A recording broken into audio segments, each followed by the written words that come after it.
Okay, sekarang ni kita akan tengok kepada derivative of trigonometric functions. So sekarang ni yang saya nak kamu hafal adalah dua ni sahaja. Okay, sebab ini kita akan gunakan pada sem depan, iaitu bila dia melibatkan integration. So ingat, bila differentiate sin dapat cos. Okay, bila differentiate cos dapat negative sin. Pada sem depan, pada bahagian integration dia akan terbalik. So saya nak kamu hafal yang derivative sahaja. Okay, differentiation sahaja yang hafal.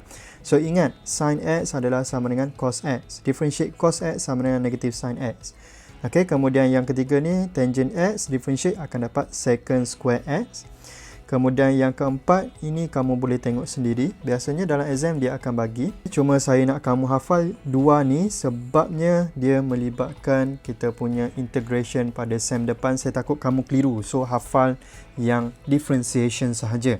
Baik, sekarang ni kita akan pergi kepada example 12. Okey, soalan A saya letak y sama dengan 2 sin x tolak 3 cos x. So y prime, okey, 2 differentiate sin x akan dapat apa? Cos x. Okey. Dan bila differentiate sin, kita akan dapat cos. Okey, x ni kita salin balik saja kan? So sebenarnya dia akan darab satu lagi. Sebab apa? Differentiate x ni. Okey. Kemudian tolak dengan 3. Baik, differentiate cos dapat apa? Negative sin. Okey, so salin balik saja x. Kemudian differentiate x tu dapat 1. Ingat, first part ni adalah kita differentiate yang ini. Second part ni adalah kita nak differentiate yang ini. Sama juga dekat sini. Yang ini first part adalah kita differentiate sin. X ni salin balik saja. Second part ni adalah kita differentiate x ni. Okey.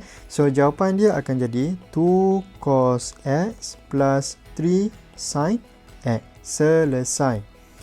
Baik, kemudian soalan B. 4 tangent x minus 5/3. Okey, ini saya akan letakkan dia sama dengan y. So, y prime adalah sama dengan, baik, differentiate tangent x dapat apa? Secant square x. So, secant square x, kemudian darab dengan 1. Sebab apa darab dengan 1? Ingat, differentiate tangent dapat secant square. X ni salin balik saja, itu untuk first part. Second part ni adalah kita differentiate x tu. Okey. Kemudian tolak 5/3. Baik, 5/3 differentiate dapat apa? Differentiate constant dapat kosong. So, plus 0. So, ini kita akan dapat 4 secant square x sahaja. Selesai untuk soalan B. Baik, untuk soalan C. 4 cos x plus 3 tangent x. Okey. So, ini adalah sama dengan fx. Saya letak. Okey, C. Kemudian f prime x adalah sama dengan, baik, 4 differentiate cos dapat apa? Negative sin. Kemudian salin balik x. Kemudian kita differentiate x tu dapat 1 plus 3.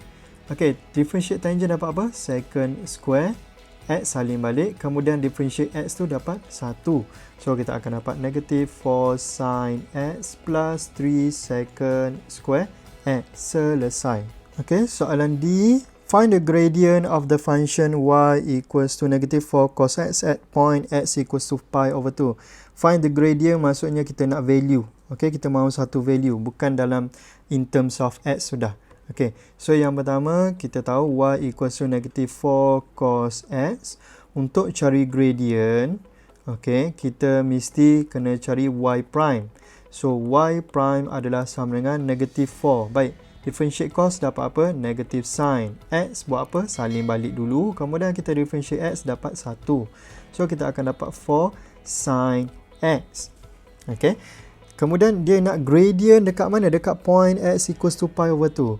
So, kita akan buat gradient at point x equals to pi/2. Dia akan jadi y equals to 4 sin pi/2. So, sin 90 sama dengan apa? Sin 90 adalah sama dengan 1. So, gradient dia adalah sama dengan 4 unit. Okay. Baik, katakan saya nak cari gradient dekat point lain. Katakan saya nak cari gradient at point x equals to 0 katakan. So, y prime adalah sama dengan 4 sin 0. So, gradient dia 0. Okay. So gradient ni adalah kecerunan. Okey, 4 unit positif mungkin gradient dia adalah macam ni. Okey. Gradient 0 macam mana? Mungkin macam ni. Okey, kalau gradient dia negatif, Kalau gradient negatif, dia macam mana? Okey, dia adalah menurun macam tu. Okey, kecerunan. Okey, so selesai untuk example 12. Kita sambung pada video yang seterusnya. Thank you guys.